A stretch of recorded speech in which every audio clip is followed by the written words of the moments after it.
Ayol kishini yuziga urishlik harom. Boshiga urishlik harom.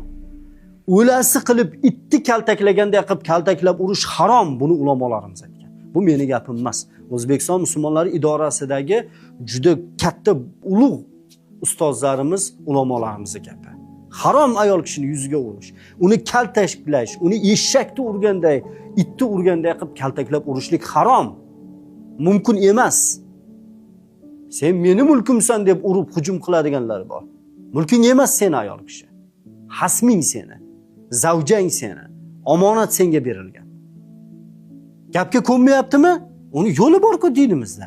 Ota-onasini chaqir, ota-onangni chaqir, nasihat qil, yaxshi gapir, to'shagingda ajrat, niqta, ana undan keyin o'ylab ko'r. Agar hayot bu sozda davom etmaydigan bo'lsa, demak, ulamolarning ustozni oldiga borib yoki ajrimni yoki yaxshi yashash yo'lini maslahatini olish kerak. Avvalo erkak kishiga aytamanki, ayol seni uchun omonat, qiyomatda bu omonat uchun javob berasan.